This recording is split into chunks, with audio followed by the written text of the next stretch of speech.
caiu aqui, Loft. Acho que o Instagram me derrubou. Eu vou esperar de novo as pessoas entrarem.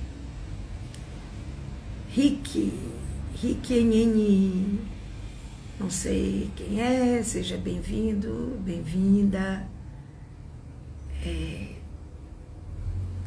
Gente, eu vou KBG, seja bem-vindo ou bem-vinda também, tá? Mais uma vez aqui, Rosana com Z. Opa, graças a Deus as pessoas estão voltando, é porque deu uma caída aí no Instagram, não sei o que foi que aconteceu. Mas enfim, gente, vou adiantar o lado de vocês e o meu também, não é? Como eu estava dizendo, vou começar tudo de novo. Eu trago aqui a resposta a uma curiosidade de algumas pessoas ainda. Eu já trouxe dois vídeos, duas reflexões sobre a questão da idade, sobre a questão do envelhecer. E ainda há dúvidas, ainda há perguntas.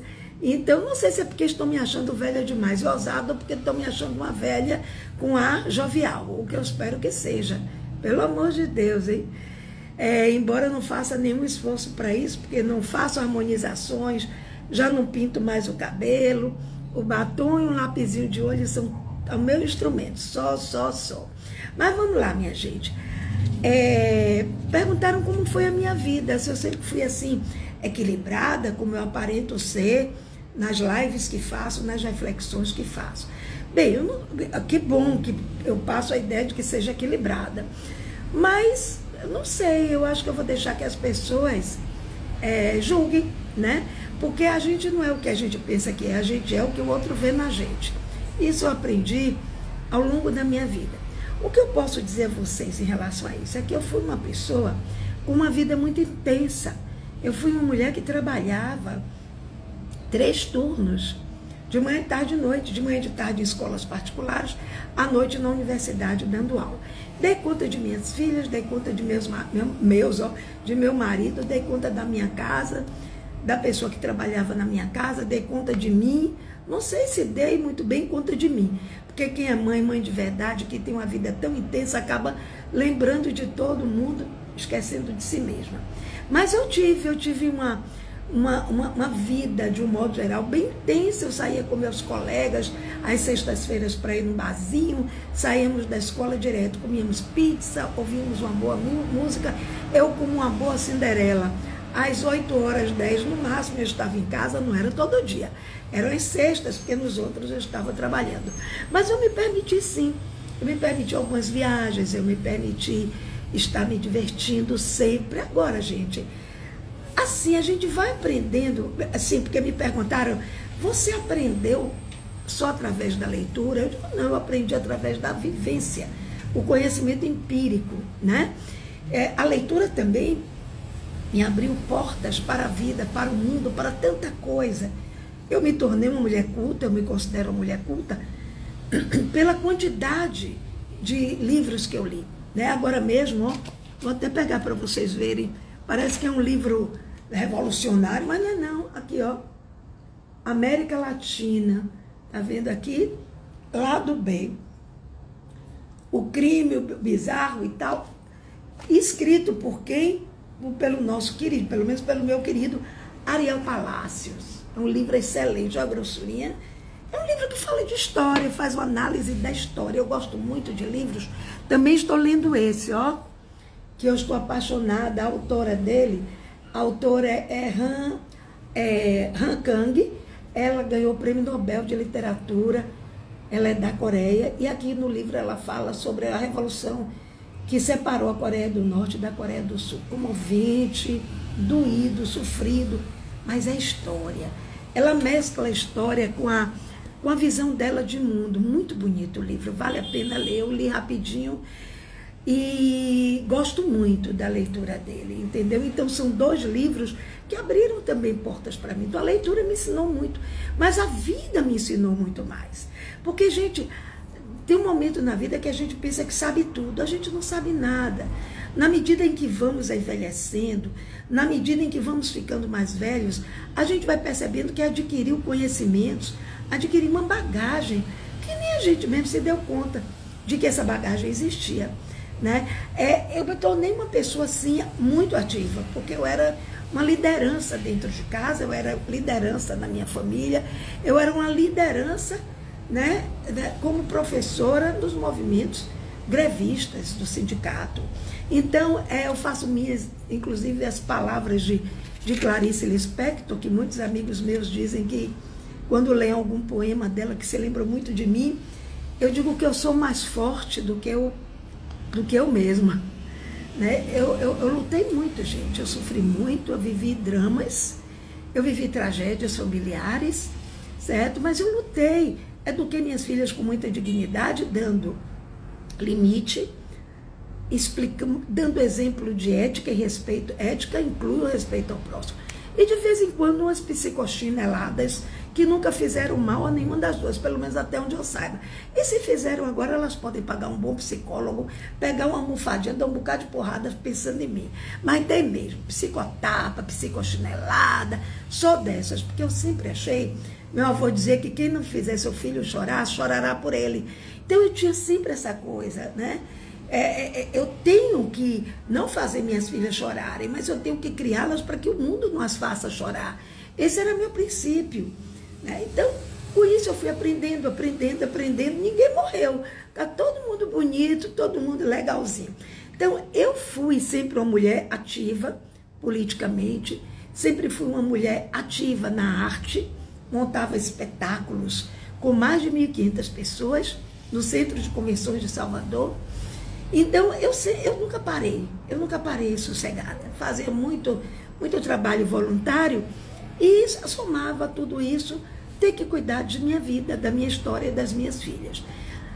Cometi um grande erro, esqueci muito da minha história pessoal e construí a história de minhas filhas. Foi bom? Foi. Eu fico muito satisfeita, muito feliz, mas também não foi bom. Eu acho que toda mulher, quando chega à minha idade, que já é considerada velhice, eu acho que quem chegou à minha idade já está no lucro. Se você deve pensar que a OMS declarou que a vida média da mulher brasileira nos anos 40 era de 40 anos, 45 anos. Hoje, a idade média é de 70 anos. Eu já estou com 68 e estou legal. Estou fazendo minhas estripulias, estou dando trabalho às minhas filhas, às vezes quando elas se retam comigo, porque eu faço o que eu não devo, mas assim, estou aqui na luta, companheiro, estou viva. A saúde, as vacinas, os remédios me possibilitam estar viva aqui falando com vocês. Agora, eu não posso ser um modelo, ou até posso, a escolha de cada um, mas eu não digo isso para me fortalecer, para me impor, não, eu estou apenas, perguntaram como é envelhecer, eu estou dizendo como é envelhecer. Na verdade, vocês querem saber de uma coisa? Eu não tive tempo para me preocupar com o fato de estar envelhecendo. Simples assim. Eu estava muito ocupada no meu entorno. Eu estava muito preocupada com outras pessoas e fui esquecendo de mim. Quando eu abri os olhos, olha ela aí, gente, já é uma senhorinha. Sou uma senhorinha com muito orgulho. Se eu sou uma senhorinha, é porque Deus me permitiu viver mais, para ensinar mais, para trazer aqui para vocês mais conhecimentos. Então, a velhice nunca me assustou, nem me assusta agora. Agora, eu fico triste porque ficou um pouquinho tarde para algumas coisas, mas valeu tudo que eu aprendi. Eu acho que esse é um jogo. Entender que tudo que você escolhe na vida tem consequências, tudo. Por melhor que seja a sua escolha, ela vai ter consequências, boas ou ruins. E a gente precisa aprender a organizar essas consequências. E aí, voltando à questão da idade em si, tem um momento que é o corpo. Que a gente é que domina o corpo e diz o que é que o corpo vai fazer. Vai fazer isso, vai fazer aquilo, né? Mas chega um momento da vida, na velhice, que o corpo é que passa a mandar na gente. E aí, gente, cada dia é um susto. Ai, ai. É um tal de um refluxo, é um tal de gastrite, eu não tenho, mas eu tenho um refluxo, esofagite. Daqui a pouco o joelho trava, daqui a pouco eu estou bem, quando me levanto com tudo, ai, a perna travou. Daqui a pouco tem uma coceira, quando eu olho, herpes zoster, daqui a pouco tem um negócio aqui, vamos tomar. Bom, mas enquanto tiver remédio e médico para eu ir, eu aí conserto, fico aqui, ó, bonitinha, né? Fico aqui bonitinha, falando com vocês, cheia de vida, lendo muito, enfim. Com os doramas me ajudando, com o BTS me ajudando, senão eu não aguentaria o tranco. Eu, gente, eu não aguentaria mesmo. Então, assim, as porradas vêm todo dia. Às vezes a gente vai envelhecendo e vai percebendo que as coisas mundanas perdem o valor para a gente. Não tem mais o sentido que tinham. Parecia que era uma sede de viver. E agora a gente tem a consciência de que já viveu tanto. Eu vou pensar que eu vou viver muito mais ainda, eu prefiro pensar que eu vou viver o hoje. O que será amanhã, não sei. Eu vivo o hoje. Então a gente fica... Eu não tinha tempo de pensar em velhice, eu não tinha tempo de pensar em coisa alguma, porque eu estava vivendo. E estava construindo coisas, né? E aí chega um momento que você vê, pô, tem alguma coisa errada, eu não sou a mesma. Eu estava me lembrando outro dia com minha filha que eu disse as escadas daqui, porque aqui é escada, porque o prédio é só de 3 andares. Aí eu disse a escada correndo. Hoje, gente, quando eu vou descer a escada, eu paro assim, paro e penso e choro. Pego no corrimão e vou devagarinho. Vou degrau por degrau. Nunca aconteceu nada comigo, mas eu tenho que entender que eu cheguei numa idade que eu preciso ter cuidado, certo? Com certas coisas. Pelo que eu tenho visto agora, antigamente diziam assim, que velho morria, desculpe, viu, gente? Dizia assim, que velho morria, desculpe a expressão, mas era assim que se diria. Ô, Prisco, como vai, meu amor? Você tá bom? Meu músico preferido, eita, meu Deus do céu, saxofone lindo. Pois é, meu amor, onomatopeia. Descendo a escada, não, é descendo a escada correndo mesmo. Aí eu comecei a pensar, não, para você também, querido. Eu digo, não posso descer a escada mais correndo. E se eu cair? Sim, antigamente diziam que velho morria de caganeira, desculpem, viu? Era caganeira, queda ou outra coisa mais. Mas eu vejo que hoje está morrendo mais de queda. Lamentavelmente, meu marido, se foi por conta de uma queda, advieram daí outras complicações, né? Uma amiga minhas amigas, quase estão andando de muleta, oh meu Deus do céu, tomara que demora um pouquinho para chegar lá ainda. Mas, e gripe, Prisco, isso, nada como falar com o médico, e gripe. Então, assim, a gente precisa entender. Se bem viu, Prisco, que você viu os atores, uma atriz da Guatemala, não, meu Deus, ela é da Ásia. Um é da China, um chinês, e ela, eu esqueci agora, que morreram de gripe. Uma gripe que pegaram, daí variou para uma pneumonia, e aí se foi. Hoje não tem nada disso não, Prisco, mas ficou a queda. Porque é impressionante, velho. A queda parece que está escrita, tu vai cair. Outro dia também eu estava andando, eu vi uma senhorinha, não sei como aquela senhora não caiu, eu estava dentro do Uber, e ela saiu catando ficha, coitada, se aquela mulher caísse, tinha se acabado. Aí eu pensei mesmo, ai meu Deus, se eu cair assim, eu estou acabada. Porque é da natureza humana. Prisco, obrigada, meu amor. Eu vou ler para o pessoal ouvir, porque eu não sou besta. Ele disse que acha que eu estou mais jovem que muitos jovens de menos idade que ele conhece. Prisco, minha cabeça está boazinha, viu? Minha cabeça está boazinha, mas eu me reconfigurei enquanto mulher. Porque agora eu tenho que pensar que eu não tenho mais 40 anos, 50 anos, já são 68. Então eu tenho que me cuidar, eu tenho que ter cuidado com algumas coisas.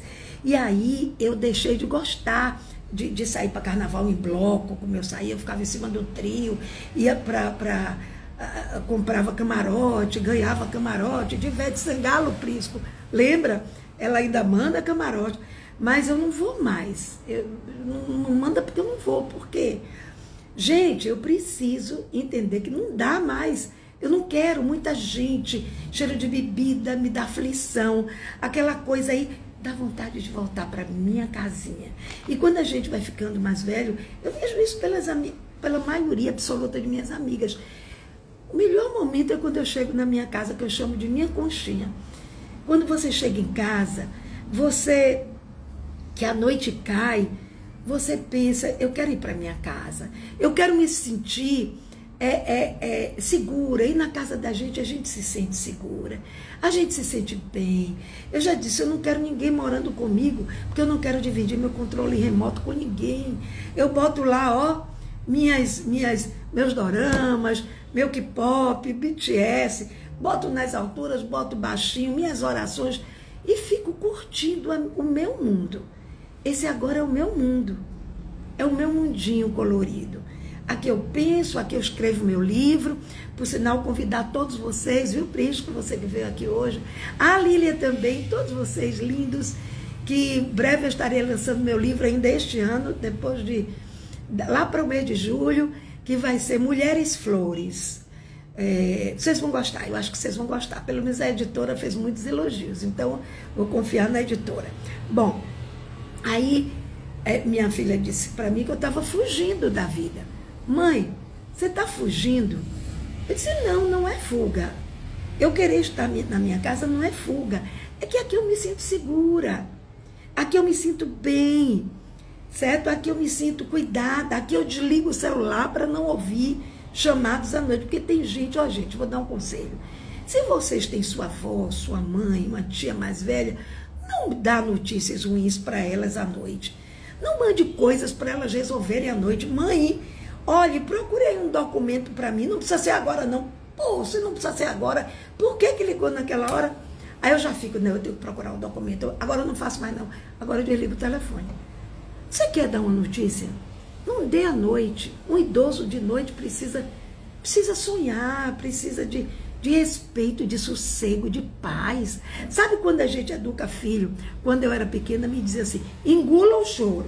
Eu não gostava disso de engolir o choro, não, porque eu fiquei engolindo o choro muitos anos da minha vida e aprendi com Freud que quando a gente não bota para fora, há coisas ruins que a gente não bota para fora, vira feridas por dentro. E eu tive muitas por conta disso, mas já resolvi todas. Então, assim, mas tem uma coisa que eu acho muito importante, aquela coisa de não é a hora de mandar notícia ruim para um idoso à noite. Não é a hora de você dar mais notícia. Vem cá, fulana está no hospital, ela está numa UTI e está... Tudo bem, é uma notícia que você tem que me dar. Mas eu vou poder ir ao hospital, eu vou poder entrar na UTI, vão permitir que eu vá? Não vão. Custa esperar um pouquinho e deixar para me dar a notícia de manhã. Porque assim, quando me dá a notícia de manhã, eu tenho tempo. Eu tenho tempo de parar. Eu tenho tempo de reconfigurar aquilo dentro de mim. Eu tenho tempo de tomar decisões com mais tranquilidade. Eu tomo aquelas decisões com tranquilidade. Porque senão, uma notícia que chega de noite, o telefone enquanto toca de noite, assombra a gente. Assombra. Tem que haver sensibilidade, sabe? De entender que certas notícias devem ser dadas durante o dia. A todo mundo, eu acho. Mas principalmente a um idoso, a não ser que seja uma emergência, que precise de mim, que saiba que eu estou ainda ativa, que eu vou, como eu ajudei uma pessoa há pouco tempo aqui e tal. Mas, fora isso, se é uma coisa que você vê que a pessoa não vai poder fazer nada, se é uma coisa para ela procurar, se é uma coisa para ela, um site para ela entrar para alguma coisa, deixa para um outro dia de manhã. Para que tem que ser de noite? Que horror, isso é uma maldade com o idoso, tá? E aí me perguntaram, você tem medo da finitude? O que é que você pensa da finitude? Assim, gente, medo não tenho. Não, eu tinha muito medo da finitude quando minhas filhas eram crianças, que eu morria de medo de elas ficarem órfãs. E aí, mas assim, medo da finitude em relação a mim, eu não. Se você for parar para pensar, como eu disse aí no início, que até os anos de 1940, né, a sobrevida de uma pessoa no Brasil era de 40 anos, e hoje é de mais de 70, você já estou no lucro, eu estou com 68. Então é uma coisa natural eu pensar, bom, eu estou chegando ao fim. Claro que eu não vou ficar pensando nisso de manhã, tarde e noite. Seria ridículo. Porque as pessoas dizem assim, mas eu tenho medo, sabe por que, Rosana? Porque meus filhos são tão dependentes de mim. Um filho com 40, outra de 38. Me poupe, gente. Eles vão se virar. Eu dizia aos meus alunos, quando eles ficavam para recuperação, que vinham reclamar. Disse para minha filha, quando ficou para recuperação de minha matéria, eu disse a ela, você não estudou o ano inteiro. Em algum momento você tem que estudar. E o momento vai ser em janeiro. Você trocou suas férias pelas brincadeiras do ano. Agora, você vai deixar as brincadeiras do ano e vai estudar durante 1 mês e tanto de férias. Então, a vida é assim, a gente está numa escola. Se você não fez seu dever de casa direitinho, você tem que ficar tranquilo, porque quando você for passar de ano, e aí o passar de ano para nós é passar para o andar de cima ou de baixo, vai depender do que você merecer, aí você terá que ter o que tiver que ter. Não sei o que é, não vou ficar falando das minhas crenças, porque minhas ideologias são minhas, né? Então, assim, eu só espero que a natureza siga o seu, como é que se diz? O seu curso, né? E a natureza diz que os mais velhos têm que morrer primeiro. É assim que eu espero ainda hoje, é assim que eu quero que seja.